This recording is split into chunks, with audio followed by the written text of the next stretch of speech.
Olá, irmãos, graça e paz a todos, sejam muito bem-vindos a mais uma lição da nossa série sobre os 10 mandamentos. Nós ainda estamos no terceiro mandamento, mas hoje vamos terminar, se Deus assim permitir, ok? Vamos terminar olhando uma coisa muito importante que está anexada a este mandamento, ao terceiro mandamento. E são alguns, vamos dizer assim, avisos, alertas, ou até ameaças, podemos dizer assim, de Deus contra quem ferir este mandamento, contra quem quebrar este mandamento.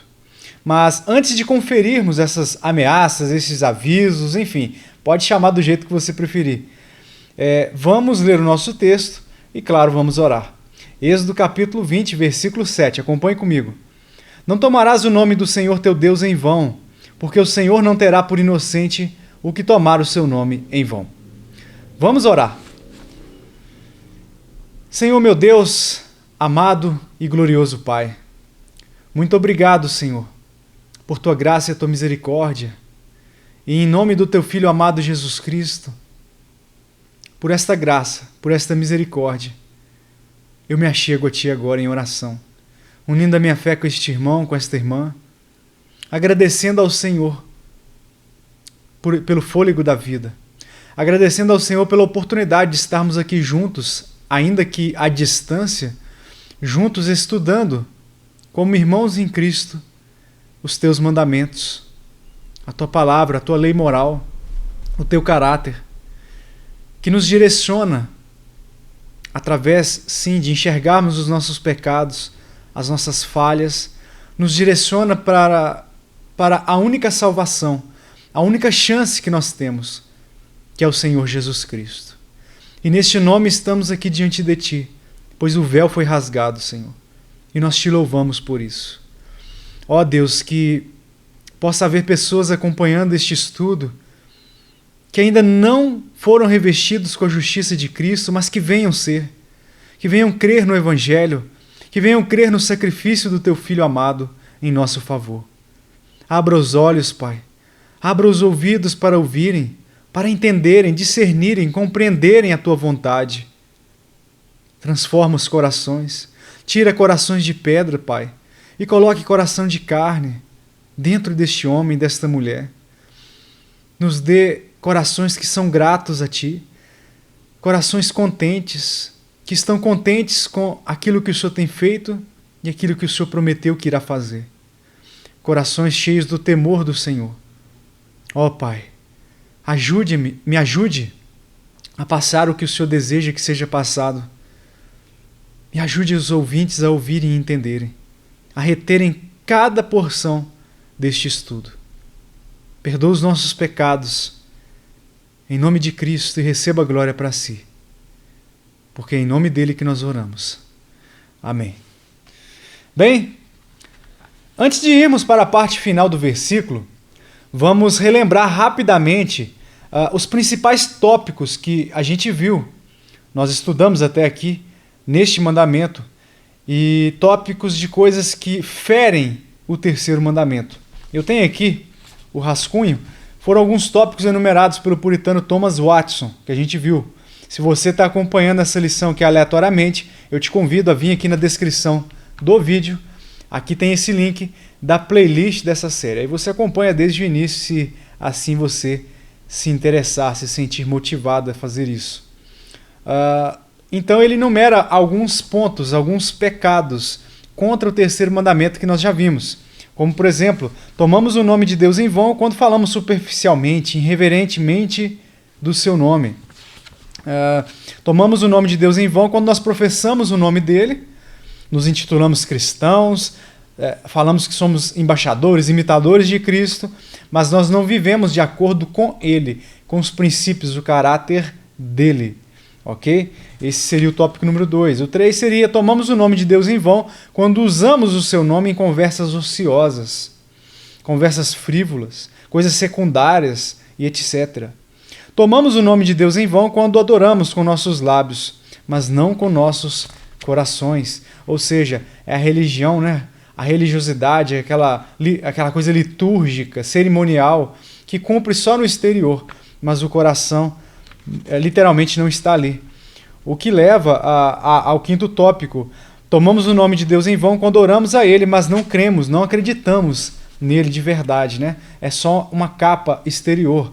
Tópico número 6. Tomamos o nome de Deus em vão quando de alguma forma profanamos e abusamos de sua palavra.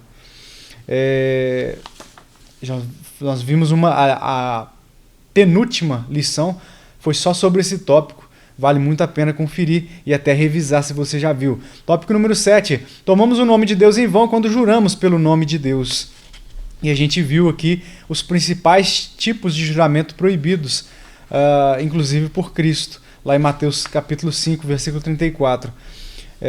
Tópico número 8. Tomamos o nome de Deus em vão quando prefixamos, anexamos ou associamos o nome de Deus a qualquer ação perversa, maligna, ocultando as nossas reais intenções, etc. Tomamos o nome de Deus em vão quando usamos nossas línguas para desonrar o nome de Deus. Tomamos o nome de Deus em vão quando fazemos votos precipitados e ilegais, votos que vão entrar em conflito, ok? Número 11. Tomamos o nome de Deus em vão quando falamos mal de Deus, murmuramos, quando falamos mal não só de Deus, mas de sua palavra, dos teus servos que ele levantou e levanta. E por último, o tópico número 12 que a gente viu, tomamos o nome de Deus em vão quando falsificamos a nossa promessa. Ou seja, inventamos situações com o nome de Deus. Então, vamos prosseguir. Portanto, conforme nós vimos na última lição, nós precisamos de temor no coração. E isso é uma oração que eu e você devemos fazer todos os dias. Primeiro, eu gosto muito do Salmo 51.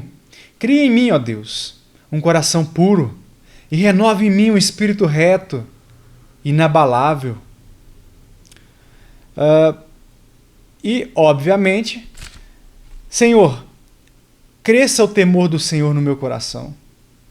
Ajuda-me a respeitar e tremer diante da Tua palavra, diante do Teu nome, para que eu não peque contra o Senhor. E quando eu pecar, Senhor, que este temor me conduza imediatamente à contrição, ao arrependimento, a me lançar, a me jogar aos Teus pés, pois o Senhor é a minha única esperança. Então nós precisamos deste temor. Qual que é o objetivo desse mandamento, o terceiro mandamento? Eu quero começar lendo uma citação de João Calvino. O fim desse preceito é que o Senhor terá a majestade do seu nome sustentada por nós, como sendo inviolavelmente sagrada ou santa. O que quer que pensemos e o que quer que venhamos a dizer dele, deveria ter o gosto de sua excelência, corresponder ao sagrado sublime do seu nome e tender à exaltação de sua magnificência. Esse é o propósito deste mandamento, que venhamos agir desta maneira. Qualquer referência a Deus, ao nome de Deus, precisa ser feita com sobriedade, com lucidez, como eu disse, com tremor, com temor, em nome de Cristo. Porque o seu nome, o nome de Deus, representa, como já vimos até aqui, o ser de Deus, o ser divino, a própria pessoa, o Deus, o nosso Deus. Como A.W. Pink cita na sua exposição sobre os 10 mandamentos, sobre este mandamento ele diz: a menos que o nosso discurso seja designado para o avanço da glória divina, ou a promoção do benefício daqueles a quem falamos, ou seja, edificar o próximo, não temos justificativa para ter o nome inefável de Deus em nossos lábios. Qualquer coisa além disso é frívolo e perverso, não fornecendo base suficiente para fazermos menção de tão grande e santo nome. Em um mundo como o nosso, nós vivemos numa era um tanto avançada na tecnologia, que é uma bênção em certos aspectos, principalmente para quem sabe utilizar e não coloca sua esperança nisso. Mas, ao mesmo tempo, o avanço da tecnologia, a modernidade, essa globalização, traz consigo o aumento desenfreado da promiscuidade, do pecado. Então, num mundo como o nosso, hoje, nós estamos em 2021, nós encontramos muitas referências ao nome de Deus, muitas referências à pessoa de Deus, sendo executadas, feitas, sem nenhum pingo de temor, respeito e reverência. O nosso Deus, ele é atacado o tempo todo. Basta você ligar a televisão, sintonizar o seu rádio, acessar a internet, sair na rua para ir até o supermercado, ir para a faculdade, ir para o trabalho, entrar num ônibus, dentro de um Uber e etc. Seja por religiosos hipócritas, pessoas que usam o nome de Deus, mas que não são de Deus. Ou seja, por ímpios e ateístas que escarnecem deliberadamente de Deus. Como eu disse, saia às ruas, veja os meios de comunicação, acompanhe a política, acompanhe o nosso judiciário, as notícias, as manipulações, são ofensas, são escárnios ao Deus vivo. Escárnios descarados, de dia e de noite, contra não só o seu santo nome, mas como nós já vimos até aqui, contra a sua pessoa, o ser de Deus. Até entre programações intituladas evangélicas, o nome de Deus é blasfemado, usado de forma vã, escarnecido, com as suas heresias descaradas, as suas intenções corruptas, as segundas intenções, usando a religião, como eu gosto de dizer, para ocultar as reais intenções daquele propósito, daquela congregação, daquela empresa. Tudo isso pode escarnecer, manipular e continuar usando o nome de Deus, o nome santo do Deus de Israel em vão, com blasfêmias, heresias. Pode fazer tudo isso e ainda não ser punido nessa vida. E tudo vai bem.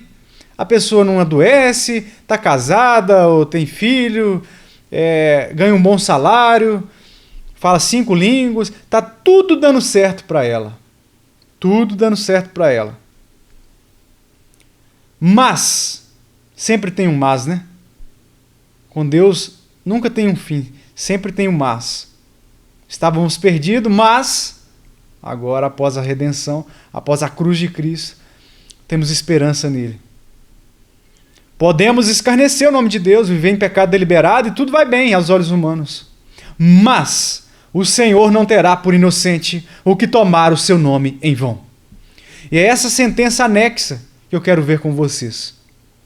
Vejamos primeiro o Salmo, capítulo 109, versículos 17 ao 19. Eu peguei a versão da King James atualizada, porque eu acho que vai ficar mais claro para vocês entenderem o real significado dessa passagem. Acompanhe comigo a leitura.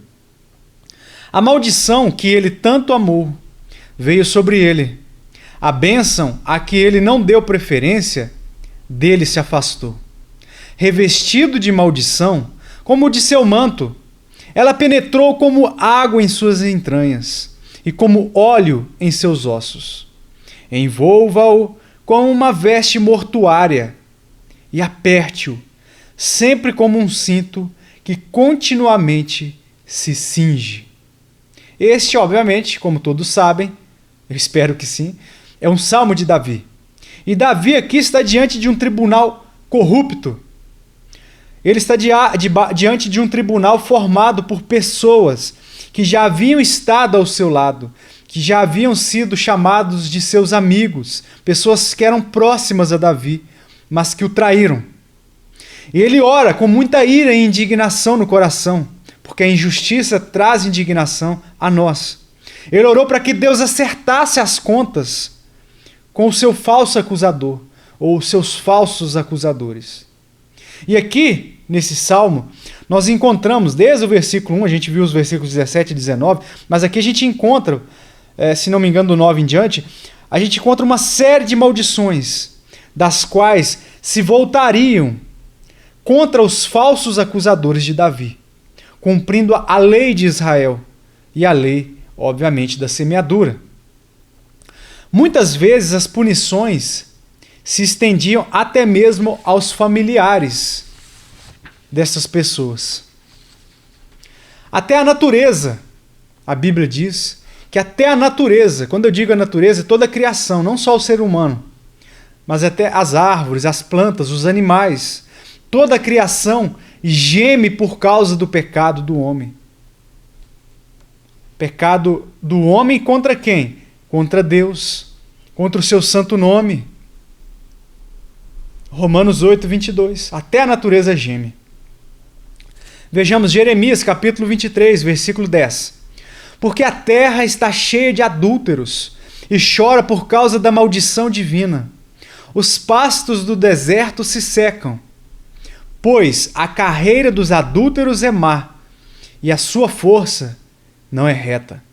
Aqui Jeremias está tratando com os profetas, com os falsos profetas e mentirosos, que em minha opinião, eu acredito que seja veementemente, são piores que os ímpios e os ateus. Por quê? Porque os falsos profetas, falsos pastores, falsas denominações, falsas igrejas, falsas doutrinas, tudo isso ilude as pessoas com mentiras, com fábulas em nome de Deus, representando Deus, fazendo com que Deus seja mentiroso, porque eles trazem doutrinas mentirosas que não vão acontecer, que não são promessas do Deus vivo, que não estão de acordo com o seu caráter, com a realidade explicitamente exposta ao longo de mais de 2000 anos de história e de Gênesis até Apocalipse. Então é pior do que o ímpio e o ateísta. Ou seja, eles usam o nome de Deus em vão. Então, aqui Jeremias está tratando com esse tipo de pecado, falsos profetas. E aqui está a consequência do pecado desses falsos sacerdotes. Porque a terra está cheia de adúlteros. O adúlteros aqui não abrange não só o que você está pensando de traição conjugal. Adúlteros que adulteram a palavra de Deus, que adulteram o próprio nome de Deus. Porque a terra está cheia de adúlteros e chora por causa da maldição divina por causa do pecado daquele povo. Os pastos do deserto se secam, pois a carreira dos adúlteros é má e a sua força não é reta. Pessoas que adulteram a palavra de Deus. Naquele grande dia, como dizem, eu esqueci quem disse isso, não tema tanto pelo ímpio, pelo ateu, ou até mesmo por um membro no banco. Tema por aquele que carrega o título de pastor, de representante do Deus vivo, mas que é uma farsa, é um hipócrita, é um mentiroso. Quando eu terminei esse esboço, assim que eu terminei, a primeira coisa que eu orei ao Senhor foi o seguinte: Pai, não permita que eu seja um desses hipócritas. Não permita que isso aqui seja a carta da minha própria condenação. Como, se não me engano, Richard Baxter disse. Pregador, cuidado quando estiver preparando um sermão, pois você pode estar preparando a sua própria sentença, a sua própria condenação.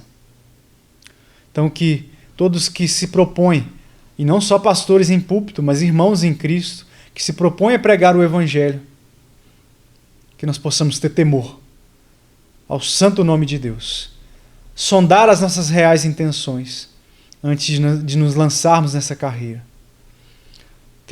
Nos certificarmos da doutrina que estamos trazendo. Então, isso são consequências do juízo de Deus contra a terra. O nosso Deus, ele é o mesmo. O nosso Deus, ele não muda. O Senhor não terá por inocente, diz o nosso texto. Medite, meu irmão, minha irmã, medite sobre essas palavras. O Senhor não terá por inocente. Se você pensa comigo, é porque tem pessoas que são ateístas práticas, estão dentro da igreja, na religião, mas elas não creem nas Escrituras. Professam textos de efeito, para soar bonitinho, veste roupa de crente, tudo bonitinho. mas no fundo, no íntimo, lá no âmago, não crê. Então são ateus práticos. Mas se você realmente é crente, se você realmente nasceu do Espírito, você nasceu de novo, medita sobre isso aqui. O Senhor não terá por inocente. Assim como é certo que amanhã o sol vai nascer. Você não fica com dúvida, será que amanhã o sol vai nascer? Salvo algum evento extraordinário da natureza, com a permissão do próprio Deus, amanhã o sol vai nascer normalmente. Você não fica preocupado. Então, a menos que você tenha essa fé, você pode ter certeza que, da mesma forma que o sol irá nascer amanhã, e você tem certeza disso, o Senhor não terá por inocente. Quem? Quem tomar o seu nome em vão. Então medite sobre essas palavras. Considere o peso dessas palavras, meus irmãos. Com temor eu falo isso para vocês, porque antes serviu e está servindo para mim. Porque isso precisa fazer o nosso coração tremer. E, consequentemente, o temor traz o quê? Traz frutos. Colocar uma trava em nossos lábios, para não falarmos nada que possa trazer desonra e vergonha ao nome santo do nosso Deus, ou tomá-lo em vão. Vejamos um comentário do Sr. Watson. Aspas. Tal homem pode ser considerado inocente diante dos homens. Que homem? O homem que quebra o terceiro mandamento. O homem que quebra toda a lei de Deus. Ou seja, qualquer homem pode ser considerado inocente diante dos homens. Quando, por exemplo, quando amaldiçoa, jura, fala de maneira irreverente de Deus. Se alguém caluniar outra pessoa, enfim, certamente será punido. Vai sofrer as consequências diante dos homens. Mas se ele roubar o bom nome de Deus, onde está aquele que o punirá? Quem roubar os bens de alguém poderá ser morto. Pode ser preso, morto, conforme for a lei do país. Mas aquele que rouba a glória de Deus através de juramentos e maldições é poupado. Todavia, o próprio Deus cuidará do assunto com suas próprias mãos. E ele punirá aquele que tomar o seu nome em vão. Então o que ele está falando? Você pode fazer tudo o que você quiser fazer e não ser punido nesta vida. Não ser punido pelos próprios homens. Por quê? Afinal de contas, se você sair na rua gritando contra o nome de Deus, contra um servo de Deus, as pessoas não vão tomar as dores desse servo de Deus e até mesmo do próprio Senhor, do próprio Deus. Raramente você vai encontrar alguém que vai bater de frente com você. Mas, todavia, embora você passe anos, toda a sua vida blasfemando, murmurando, jurando, falso testemunho, falso juramento, falsos votos, etc. Tudo que a gente viu até aqui. Passe toda a sua vida fazendo isso sem punição. Todavia o próprio Deus cuidará do assunto com as suas próprias mãos. É com Ele que eu e você vamos tratar, face a face, cara a cara, naquele grande dia. Sejam ímpios ou sejam crentes, estarão diante do Senhor para prestar contas. E Ele punirá aquele que tomar o seu nome em vão. E, eu quero fazer um adendo ao comentário do Dr. Watson. E quem não estiver revestido com a justiça de Cristo. Vamos ver 2 pontos como consideração final deste mandamento e sobre este anexo ao terceiro mandamento. Consideração número 1. Ponto número 1. Às vezes, Deus pune os palavrões e as blasfêmias ainda nessa vida. Qual a lei que o Senhor entregou para Moisés para ser aplicada quando alguém blasfemasse contra Deus? Nós vimos isso na última lição, se eu não me engano. Apedrejamento. Está lá em Levítico, capítulo 24, versículo 23.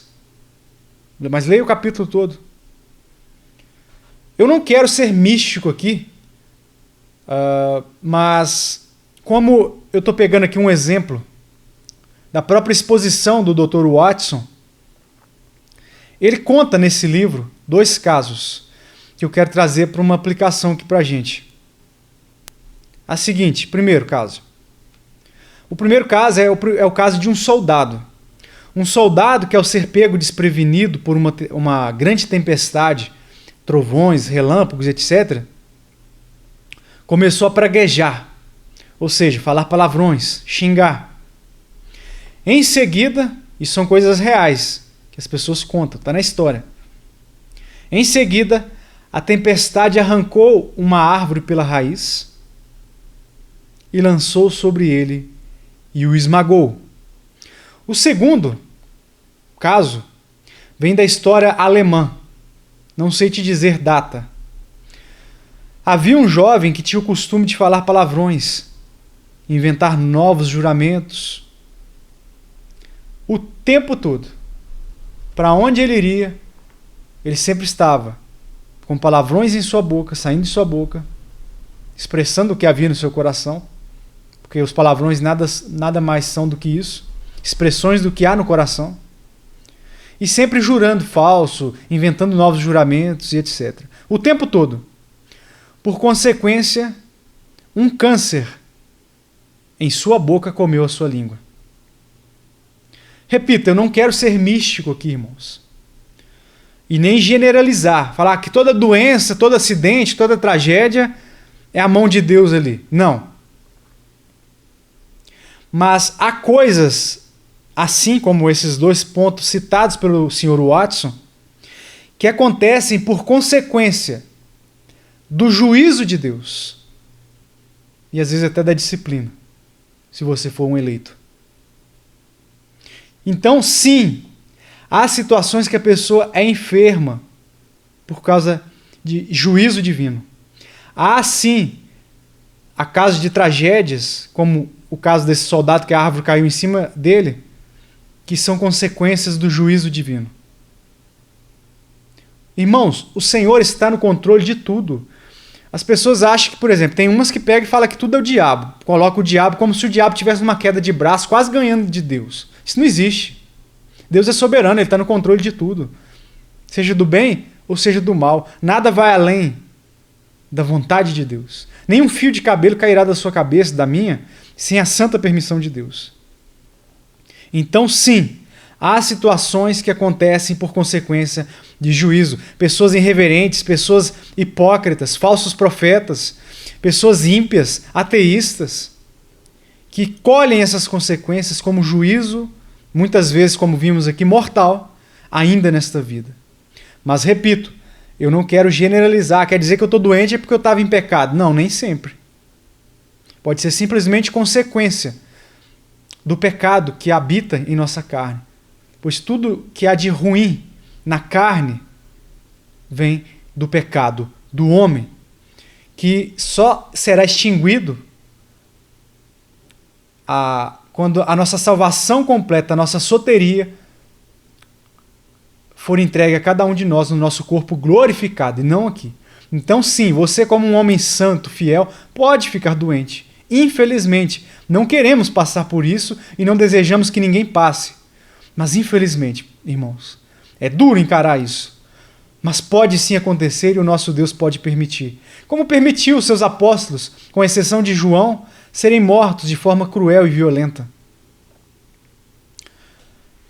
Ele pode sim permitir que você e eu venhamos morrer em uma tragédia ou até mesmo com uma enfermidade agressiva. Ok? Foi apenas um adendo porque tem gente que generaliza tudo que a gente fala. Mas acho que ficou bem claro. Ok?